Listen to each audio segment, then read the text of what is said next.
శంకరాచార్యుల వారి జీవితంలో వారు అద్భుతంగా సాధించినటువంటి మొదటి విజయం ఇది. వారు అవతార స్వీకారం చేసేటప్పటికీ వేద విహితమైనటువంటి కర్మలన్నీ కూడా భ్రష్టు పట్టేశాయి. ఎక్కడా కూడా సరి అయినటువంటి కాలంలో ఉపనయనం లేదు. ఉపనయనం చెయ్యడం ప్రధానం కాదు. మా అబ్బాయికి ఒడుగు చేశానండి అంటే దాన్ని అంగీకరించారు. బ్రాహ్మణవటు అనుకోండి, వాడికి గర్భాష్టమమునందు ఉపనయనం చెయ్యాలి.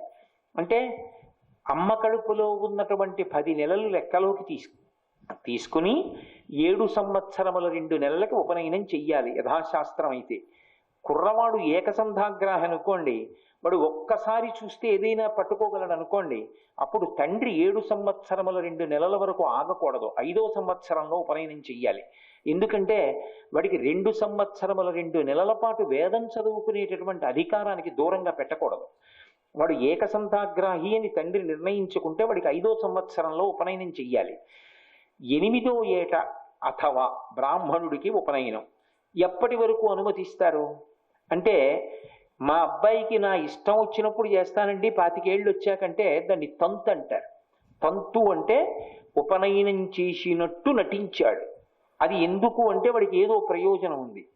ఏమిటా ప్రయోజనం అంటే, వాడికి ఒక బ్రాహ్మణ కోడలు కావాలి. వాడో బ్రాహ్మణుడు అనుకోండి, వాడి పిల్లాడికి పెళ్లి చెయ్యాలి. ఇప్పుడు ఇంకో బ్రాహ్మణ కుటుంబంలోంచి పిల్ల కావాలి. అందుకని మా అబ్బాయి బ్రాహ్మణుడు అని చెప్పాలి. మా అబ్బాయి బ్రాహ్మణుడు అని చెప్పాలంటే వాడికి ఉపనయనం చెయ్యాలి. అందుకని పెళ్లి కోసం ఉపనయనం 25వ ఏట. అది భ్రష్ట ఉపనయనం, అది శాస్త్రం. అసలు అది ఉపనయనం కాదు.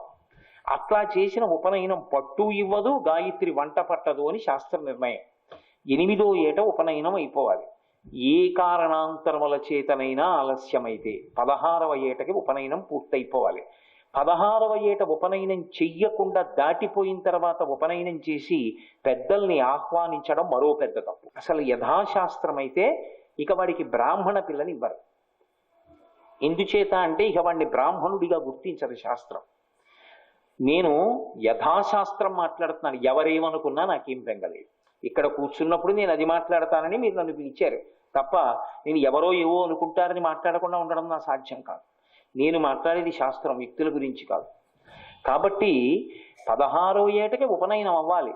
గర్భాష్టమంలో వాడికి ఉపనయనం చేయలేదనుకోండి, ఇప్పుడు వాడు సంధ్యావందనం చేసుకుని గాయత్రి చేసే అవకాశం పోయింది. ఎవరి ఖాతాలో వెయ్యాలా పాపం అని అడిగారు. అడిగితే తల్లిదండ్రుల ఖాతాలో వేయమన్నారు. ఎంత పాపం వెయ్యాలని అడిగారు.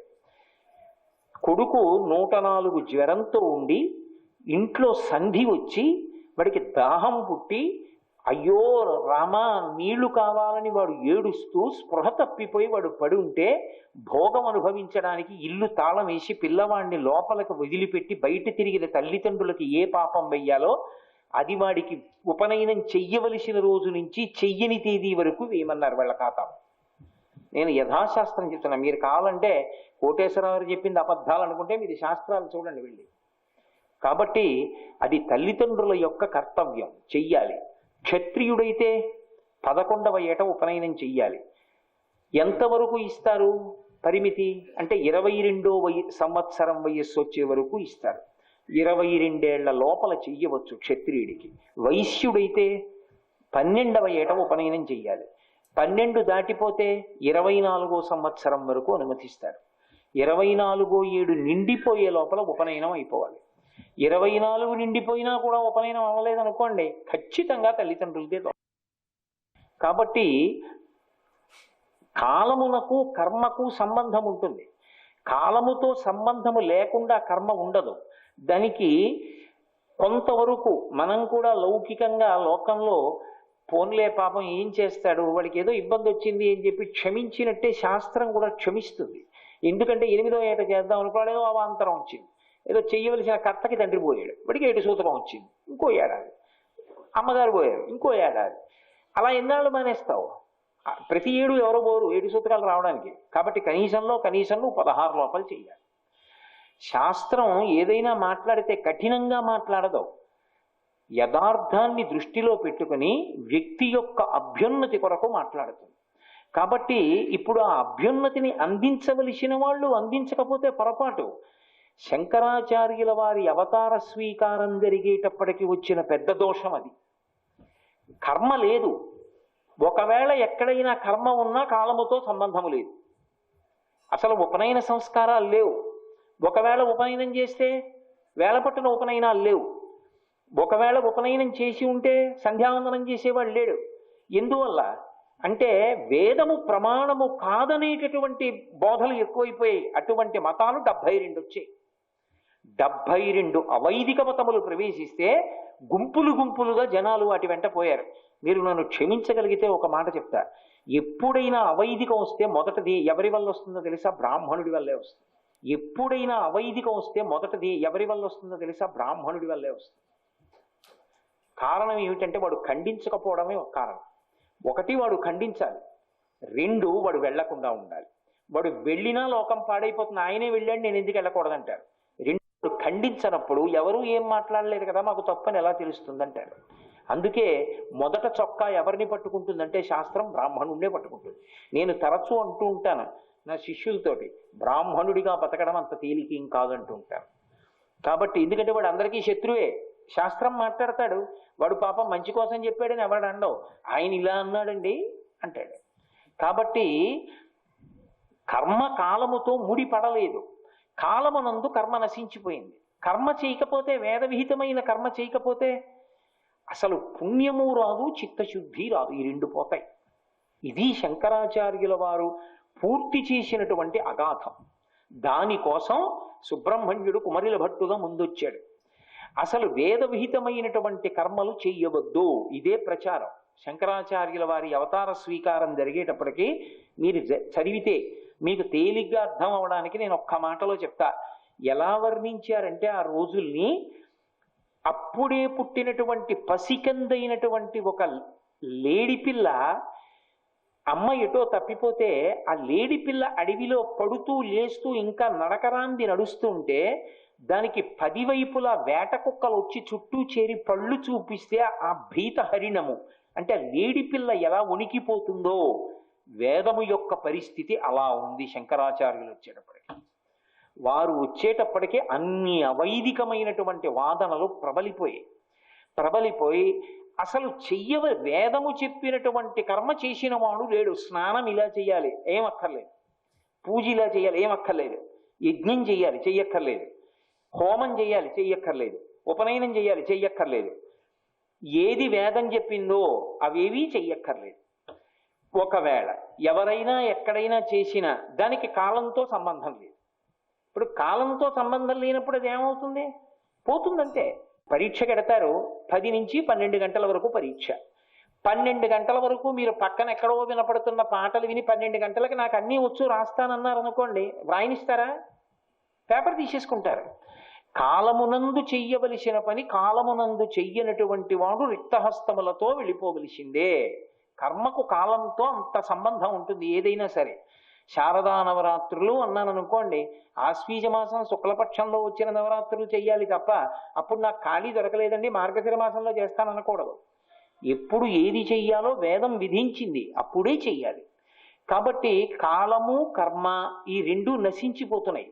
ఈ నశించిపోతున్న సమయంలో శంకర భగవత్పాదులు వచ్చి అసలు వేదము ప్రమాణము కాదని నువ్వు ఎందుకు చెప్తున్నావు? వేదము చెప్పినట్టు చెయ్యవద్దని చెప్తున్నావు. వేదము చెప్పినట్టు చెయ్యవద్దని చెప్పడానికి నీ దగ్గర ఏమిటి ఆధారం? వేదము చెప్పినట్టు చెయ్యని కర్మ సుఖహేతు ఎలా అవుతుంది? ఇది శంకరాచార్యుల వారి యొక్క వాదన. దానికోసం ఆసేతు హిమాచల పర్యంతము పర్యటించారు. వారి వెనక సంస్థలు లేవు, ప్రభుత్వాలు లేవు, వారి వెనక మందీ మార్బలాలు లేవు, విడిదిలిచ్చేవాళ్ళు, ఆశ్రమాలు ఇచ్చేవాళ్ళు, ఆశ్రయాలు ఇచ్చేవాళ్ళు ఎవరు లేరు. ఒక్కరే సత్యదండం పట్టుకుని తన శత్రువులు తనతో వాదించి అంతమొందించడానికి సిద్ధపడిన వాళ్ళు ఉన్నారన్న చోటుకి కూడా ఒక్కరే వెళ్ళి వారితో వాదించడము అన్న మాటలో మళ్ళీ 2 అర్థాలు ఉంటాయి. ఒకటి వితండం అంటారు, జల్పం అని 2 మాటలు. వితండం అంటే మూర్ఖవాదన. నేను ఏది చెప్తున్నానో అదే నిలబడాలి, పక్కవాడి మాట నిలబడకూడదు. శంకర భగవత్పాదుల యొక్క వాదనలు అలా ఉండవు. అందుకే ఎక్కడ మంచి ఉన్నా శంకరులు స్వీకరిస్తారు, చెడును మాత్రమే ఖండిస్తారు. ఖండించడం కూడా శంకరాచార్యుల వారు ఏదో మాట ప్రకారం గెలవడం కాదు, శంకర భగవత్పాదులు చెప్పినటువంటి దానికన్నా మేము చెప్పింది సత్యం అని చెప్పలేక ఒప్పుకొని వారు చెప్పింది సత్యమని వారి మార్గాన్ని ఎంచుకుని వారితో పాటు నడిచారు అందరూ. అదేం సామాన్యమైన విషయం కాదు. యావజ్జాతిని తిప్పారు వేదం వైపుకి. అందుకే శంకరాచార్యుల వారిని పక్కన పెట్టేస్తే, శంకరాచార్యుల వారి అవతారం లేకపోతే శ్రీరామనవమి లేదు, కృష్ణాష్టమి లేదు, రథసప్తమి లేదు, భీష్మాష్టమి లేదు, విష్ణు సహస్రం లేదు, శివాభిషేకం లేదు, దేవాలయాలు లేవు, మీరు నేను ఇలా కూర్చుని మాట్లాడుకోవడం లేదు. ఒక్క శంకర భగవత్పాదుల వల్లే ఇదంతా నిలబడింది. అందుకే శంకరులను స్మరించని జన్మ కృతఘ్నపు జన్మ. మహానుభావుడు, ఆయన వేదము యొక్క ప్రమాణమును నిలబెట్టిన మహాపురుషుడు. శంకరుల యొక్క అవతారం వచ్చిన తరువాత అప్పుడు మళ్ళీ కర్మ మార్గం అంతా కూడా పరిపుష్టమైంది. లేదు లేదు, మేం చెయ్యవలసినటువంటి పని మేం చెయ్యాలి అంటే, అసలు మొట్టమొదట దిద్దబడిన వాళ్ళు ఎవరు? బ్రాహ్మణులు దిద్దబడ్డారు. కర్మ వాడు విడిచిపెట్టకూడదు. ఎందుకంటే వాడు కర్మ చేసి వాడు లోకమునకు అంతటికీ కూడా మర్యాద పురస్సరంగా నిలబడాలి, ఆదర్శవంతుడిగా నిలబడాలి. చెయ్యవలసిన కర్మ సత్కారమునందు చెయ్యాలి. చేస్తే ఆయన అంత నమ్మి చేస్తాడండి అని చెప్పి మిగిలిన వాళ్ళు నిలబడతారు. వాడు శాస్త్రాన్ని గట్టిగా పట్టుకుని మాట్లాడితే ఆయన నోరు కొట్టుకు చెప్తాడండి, అది సత్యమని మిగిలిన వాళ్ళు పాటిస్తారు. బ్రాహ్మణోస్య ముఖమాసీత్, బ్రాహ్మణుడు ముఖంగా ఉంటాడు, తలకాయ ఏం చెప్తే మిగిలినవి అవే చేస్తాయి. కాబట్టి ముందు బ్రాహ్మణులు సంస్కరింపబడ్డారు. వాళ్ళకి మళ్ళీ వేదము యొక్క ప్రమాణమునందు గురి కుదిరి వాళ్ళు ముందు అనుష్ఠానం చేయడం మొదలుపెట్టారు. మిగిలిన వాళ్ళందరూ కూడా అనుష్ఠానంలోకి వచ్చారు. అందరూ కూడా కాలగతి యందు ఎప్పుడెప్పుడు ఏ కర్మ ఎలా చెయ్యాలో అలా చెయ్యడం ప్రారంభం చేశారు. కాబట్టి ఏదో శృతి స్మృతి పురాణానాం మండం కాదు, శంకరాచార్యుల వారిని స్మృతి అని పొగడడంలో కారణం ఏమిటంటే, హే భగవన్, మీరు అవతార స్వీకారం చేశారు కాబట్టే కర్మ అనబడేటటువంటిది నిలబడింది. లేకపోతే ఆ కర్మ అన్నది లేకపోతే అసలు ఉద్ధరణ అన్నది ఉండదు. ఎందుచేత, ఏ పని చేయకుండా కూర్చోండి, కేవలం భగవంతుణ్ణి స్మరించండి అన్నాను అనుకోండి, ఎలా నడుస్తుంది? కుదరదు. కర్మ చెయ్యాలి. కర్మ చెయ్యడం అంటే ఏదో ఒక పని చెయ్యాలి.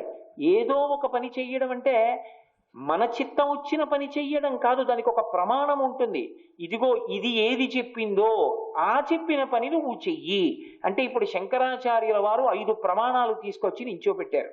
మొదటిది శృతి, రెండవది స్మృతి, మూడవది శిష్టాచారము, నాలుగవది అంతరాత్మ ప్రబోధము, ఐదవది పురాణము.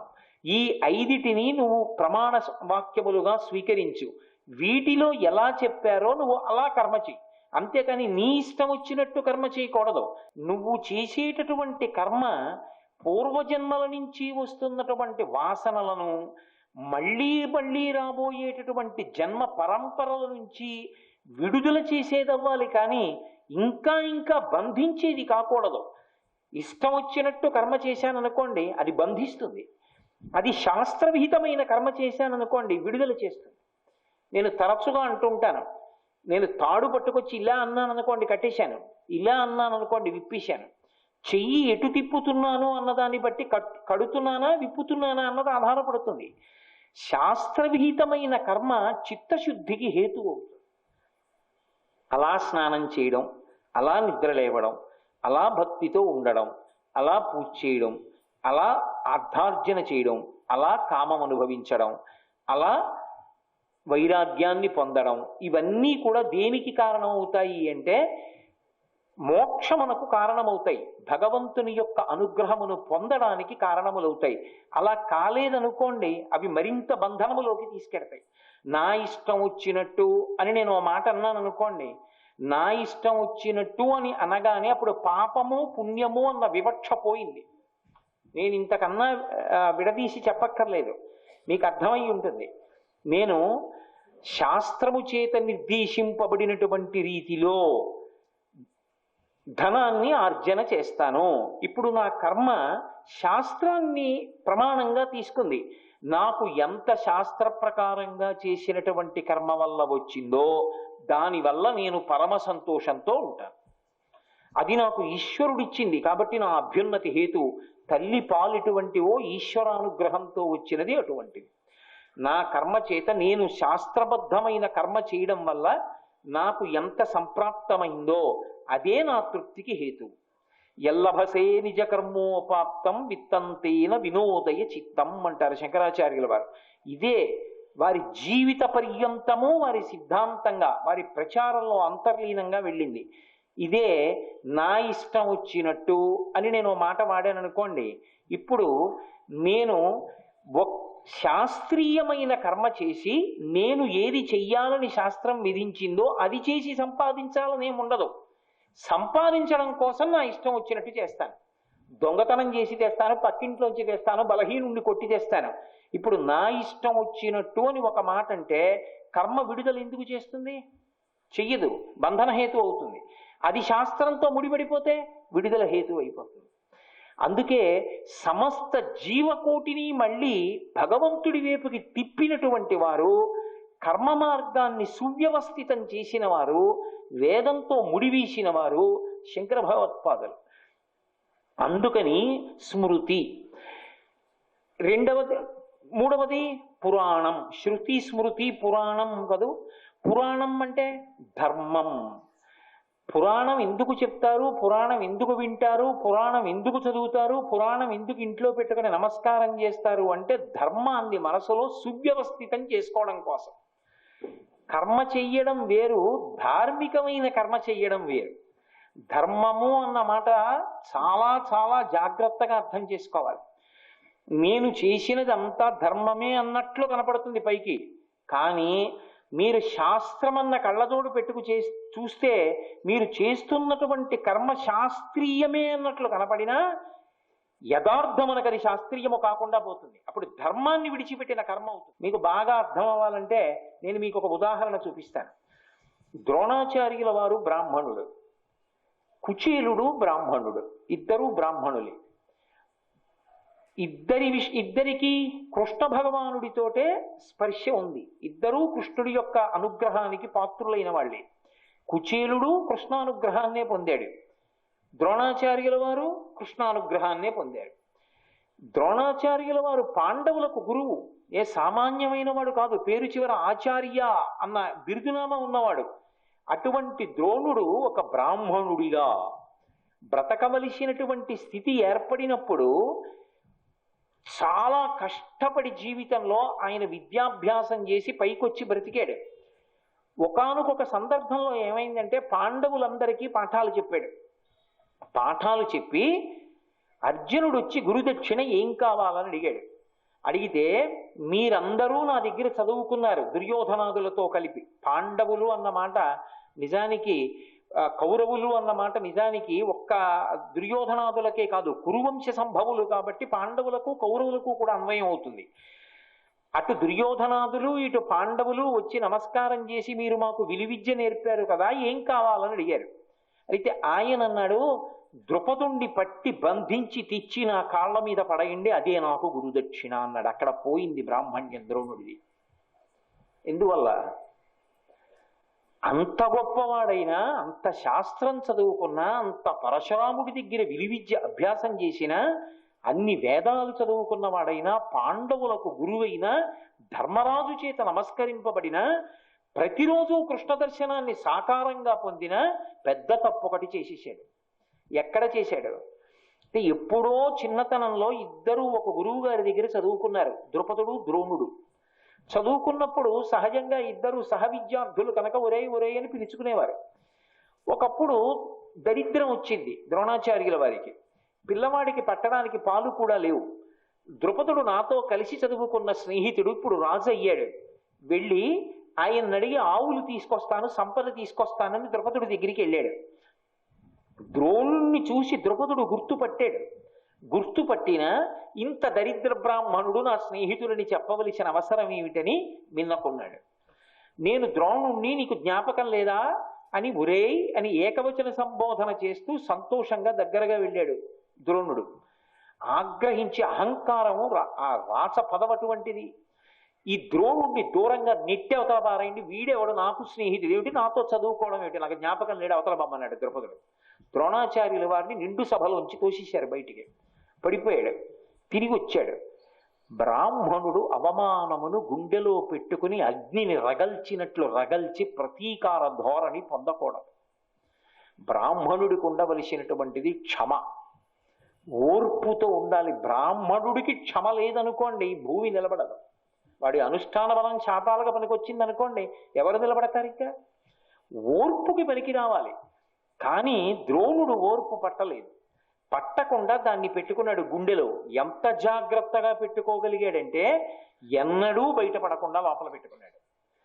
లోపల పెట్టుకుని భార్య కృపితో కూడా చెప్పకుండా చాలా కాలం కౌరవులందరికీ కూడా విలువిద్య నేర్పి, వాళ్ళకి బాగా విలువిద్య వచ్చిన తరువాత వచ్చి కాళ్ళ మీద పడితే ద్రుపదుణ్ణి బంధించి తీసుకురండి అన్నాడు.